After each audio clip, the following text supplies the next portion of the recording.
नमस्कार मित्रों, कैसे हो आप सब। आपने कहा था कि सर जो नेक्स्ट वीडियो है बायोलॉजी और केमिस्ट्री और फिजिक्स के संबंधित कुछ क्वेश्चन के बारे में बताएं, हमें प्रीवियस क्वेश्चंस के बारे में बताएं। तो मैं ये वीडियो लेकर आया हूँ। इससे आपको पता चलेगा आपकी प्रिपरेशन किस प्रकार की चल रही है। और जो है, अगर आपको किसी भी सब्जेक्ट में आपको कुछ भी चाहिए तो वो मुझे कमेंट के आधार पर बता देना। मैं उसके आधार पर आपको जो है नोट्स प्रोवाइड करा दूँगा, ठीक है ना, आरपीयूटी से संबंधित। और चैनल को सब्सक्राइब ज़रूर करना, क्योंकि ख़ास बात ये है चैनल को सब्सक्राइब करना, क्योंकि काफ़ी विद्यार्थी है जो वीडियो को देखते हैं लेकिन सब्सक्राइब नहीं करते हैं। तो उनको ज़रूर है, क्योंकि नेक्स्ट वीडियो पाने के लिए आपको सब्सक्राइब और बेल आइकन को दबाना होगा, ठीक है। देखिए यहाँ पर हमारा फर्स्ट क्वेश्चन है कि परागकोश के सबसे भीतरी स्तर टेपिटम का क्या कार्य है। जो टेपिटम होता है ना, उसका कार्य पूछा गया। तो याद रखना, जो टेपिटम का कार्य होता है ना, वो सुरक्षा प्रदान करना होता है, ठीक है ना। सेकंड क्वेश्चन है हमारा कि यूबिस्काई बनती है। तो बताओ यूबिस्काई किससे बनती है। टेपिटम से बनती है। तभी तो मैं यहाँ पर ये दो सेम से क्वेश्चन ले आया हूँ कि परागकोश के सबसे भीतरी स्तर कौन होता है। परागकोश का सबसे भीतरी स्तर कौन सा होता है, टेपिटम होता है। इसका जो होता है ना, वो क्या करता है, पोषण प्रदान करता है परागकोश को। और फिर जो है ना, यूबिस्काई किससे बनती है, तो यूबिस्काई टेपिटम में बनती है, ठीक है। फिर हमारा थर्ड क्वेश्चन है यहाँ पर, देखिए काफ़ी इंपॉर्टेंट क्वेश्चन है, ध्यान से देखना। 100 परागकण उत्पन्न करने के लिए कितने अर्धसूत्र विभाजन परागकोश में आवश्यक होंगे। तो याद रखना, जब भी इस प्रकार का क्वेश्चन है तो उसमें आपको ट्रिक लगानी है, यानी जितने परागकण आपको दिए गए उसमें से चौथा हिस्सा उसमें उपलब्ध होगा, ठीक है ना, चौथा हिस्सा। तो मान लो कि यहाँ पर 100 है, तो 100 का जो है फोर्थ हिस्सा कौन सा होगा, 25 होगा ना। तो यहाँ पर 25 कौन से ऑप्शन में, देखिए यहाँ पर हमारा द में 25 ऑप्शन है। तो यहाँ पर आपको ट्रिक लगानी है। कभी भी मान लो कि आपको 200 दे दे तो 200 का चौथा भाग देख लो, इस प्रकार से आप कर सकते हो। फिर हमारा फोर्थ क्वेश्चन यहाँ पर मादा युग्मोद्भिद है। तो याद रखना, जो मादा युग्मोद्भिद है वो भ्रूण है या भ्रूणपोष है या भ्रूण कोश है या फिर सहायक कोशिका है। काफ़ी इंपॉर्टेंट क्वेश्चन है और उलझाने वाला क्वेश्चन। तो याद रखना, मादा युग्मोद्भिद है ना, वो भ्रूणपोष है, ठीक है ना। इससे हमारे यहाँ पर राइट हो जाएगा। फिर हमारा नेक्स्ट क्वेश्चन है, परिपक्वन पोलिगोमन प्रकार के भ्रूण कोश में पाए जाते हैं। 7 कोशिकाएं, 8 केंद्रक, 7 केंद्रक, 8 कोशिकाएं, 8 कोशिकाएं, 8 केंद्रक, 7 कोशिकाएं, 7 केंद्रक। तो इस प्रकार के क्वेश्चन में आपको बिल्कुल भी नहीं उलझना है। डायरेक्ट जब भी पोलीगोनम के बारे में बताए और उसके साथ में अगर भ्रूण कोश को दिया जाए तो याद रखना कि उसमें 7 कोशिकाएं होती है, ठीक है ना, 7 कोशिकाएं होती है। और इसका जो डायग्राम है ना, उस डायग्राम के आधार पर आप आसानी से समझ सकते हैं। और उसमें 8 केंद्रक होते हैं, ठीक है ना। नेक्स्ट क्वेश्चन है हमारा, आवर्तबीजी पादपों में एक परागकण, आवर्तबीजी पादपों में एक परागकण के कितने नर युग्मक बनते हैं। तो यहाँ पर नर युग्मक पूछा है, तो यहाँ पर 4 ऑप्शन होगा। ऑप्शन नंबर 4 होगा 4, ठीक है। फिर हमारे यहाँ पर देख सकते हैं आप, अगला क्वेश्चन इस प्रकार है कि अनुन्मूल्य परागण पाया जाता है।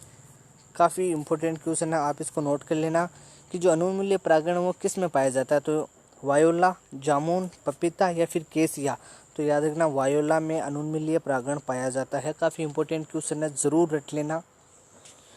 फिर हमारा अगला क्वेश्चन है, कदम में परागण किसके द्वारा होता है। यानी जो कदम होता है ना, उसमें परागण किसके द्वारा होता है, पक्षी के द्वारा होता है, चमगादड़ के द्वारा होता है या फिर कीट या फिर हाथी के द्वारा होता है।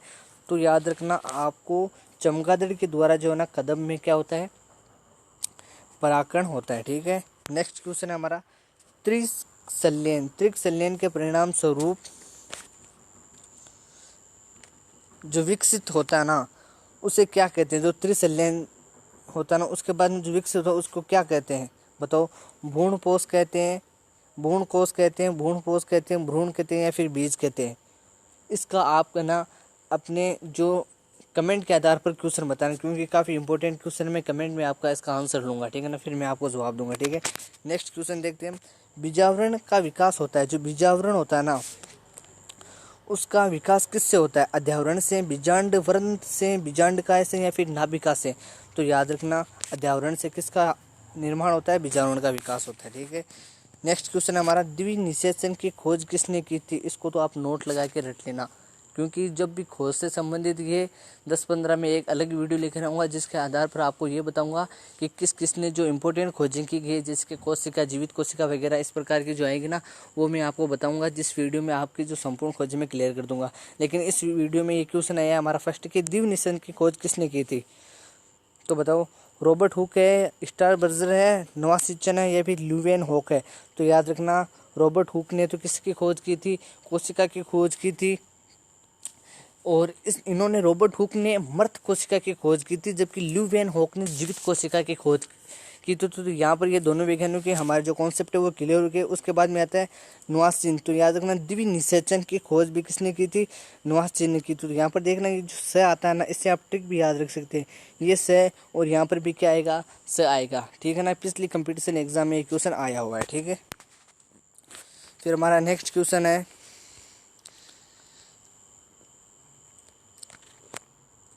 अण्ड से बिना निषेचन के भ्रूण निर्माण को कहते हैं। याद रखना जब भी अण्ड से बिना निषेचन के भ्रूण निर्माण को कहते हैं अगुणित अनिषेक जनन, अपस्थानिक भ्रूणता, द्विगुणित अनिषेक जनन या फिर बहुभ्रूणता।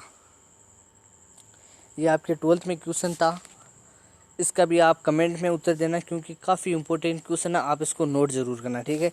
नेक्स्ट क्वेश्चन की तरफ बढ़ते हैं हम। एक बीजांड में एक से अधिक भ्रूण कोश का निर्माण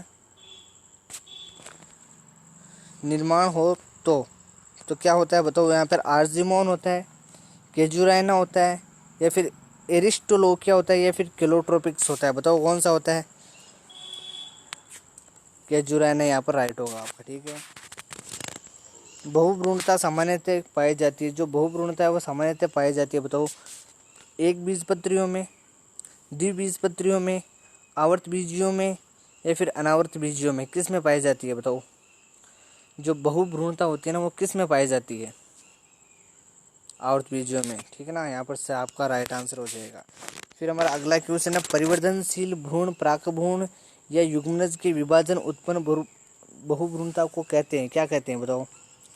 विदलन, सामान्य बहुभ्रूणता, असामान्य, अनिषेक बहुभ्रूणता। जिसने पिछला क्वेश्चन ढंग से पढ़ा था वो इसका आंसर दे सकता है, ठीक है ना। फिर हमारा नेक्स्ट क्वेश्चन इस प्रकार है यहाँ पर कि पर्णों द्वारा, देखिए काफ़ी इंपॉर्टेंट क्वेश्चन है, पर्णों द्वारा वायुमंडल से CO2 और O2 के विनिमय की क्रिया को क्या कहते हैं बताओ। परासरण कहते हैं या फिर अंतः शोषण कहते हैं या फिर विसरण कहते हैं या फिर अंतः परासरण कहते हैं। पहले तो आपको इन चारों की डेफिनेशन आनी बहुत भी ज़रूरी है, क्योंकि जब भी आपको इस प्रकार के क्वेश्चन आएंगे तो आपको अगर इन चारों को आपने अच्छी तरीके से समझा होगा तभी आप इस चीज़ को क्लियर कर सकते हैं। तो याद रखना जब भी पर्णों द्वारा यानी पेड़ की पत्तियों द्वारा जब भी वायुमंडल से CO2 और O2 में की जो विनिमय की क्रिया होती है ना वो हमारी विसरण के द्वारा होती है। किसके द्वारा होती है, विसरण के द्वारा होती है।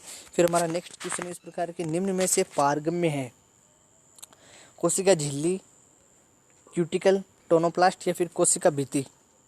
तो याद रखना जो कोशिका भित्ति होती है ना वो एक पारगम्य होती है, ठीक है ना। फिर अगला क्वेश्चन है हमारा कि सलत अवस्था में DPT का मान होता है। काफ़ी इंपॉर्टेंट क्वेश्चन है। सलत अवस्था में DPT का मान होता है OP के बराबर, 0, OP से अधिक या OP से कम। देखिए ये तीन तो सेम से आ गए, मतलब एक से कि OP के बराबर देख रहा है, एक OP से अधिक हो रहा है, एक OP से कम हो रहा है, ठीक है ना। तो जो DPT होती है ना वो सलत अवस्था में, पहले तो ये देखो जो DPT है ना वो सलत अवस्था में है। तो जब भी DPT सलत अवस्था में होगी तो OP का मान OP के बराबर होगा, ठीक है ना। फिर अगला क्वेश्चन है इस प्रकार है कि सलत अवस्था में कौन सा दाब शून्य होता है बताओ। चूसरण दाब, भित्ति दाब, विसरण दाब या फिर परासरण दाब। तो जब भी सलत अवस्था पूछी जाए, एकदम सलत अवस्था पूछी जाए तो उसमें भित्ति दाब जो ना वो शून्य होता है हमारा। अगला क्वेश्चन हमारा, जल स्नेही कोलाइड पदार्थों द्वारा जल का अवशोषण कर फूलने की क्रिया को कहते हैं। यानी जो जल स्नेही कोलोइड होते हैं ना वो पदार्थ जब जल का अवशोषण कर लेते हैं उसके बाद जो वो फूल जाते हैं तो उस क्रिया को क्या कहते हैं, अंतः शोषण, विसरण, परासरण या जीवद्रव्य विकुंचन। देखिए कुंचन नहीं है, दो प्रकार के यहाँ पर वर्ड आते हैं, एक तो आता है जीवद्रव्य कुंचन और एक आता है जीवद्रव्य विकुंचन। तो यहाँ पर जीवद्रव्य विकुंचन है, लेकिन यहाँ पर जो राइट आंसर होगा वो होगा हमारा यहाँ पर अंतः शोषण, ठीक है ना। जो फूलने की क्रिया होती है ना वो अंतः शोषण में होती है, क्योंकि देखिए कोलोइड से जो पदार्थों का उसने जल को अवशोषित किया है, और जब भी अवशोषित करने की कोई भी घटना होती है ना तो उसमें अंतः शोषण राइट आंसर होगा हमारा फर्स्ट ए। तो देखिए यहाँ पर हमने जो इतने क्वेश्चन पढ़े थे, तो वीडियो आपको ये किस प्रकार लगा मुझे बताना। नेक्स्ट पार्ट किसका चाहिए, फिजिक्स का चाहिए, केमिस्ट्री का चाहिए, उसके बारे में बताना। वीडियो अच्छा लगा तो चैनल को सब्सक्राइब और वीडियो को लाइक ज़रूर करना, क्योंकि तभी मैं नेक्स्ट वीडियो बना पाऊँगा, अन्यथा मैं नेक्स्ट वीडियो नहीं बना पाऊँगा। मिलते हैं नेक्स्ट वीडियो के साथ आपके कमेंट के साथ।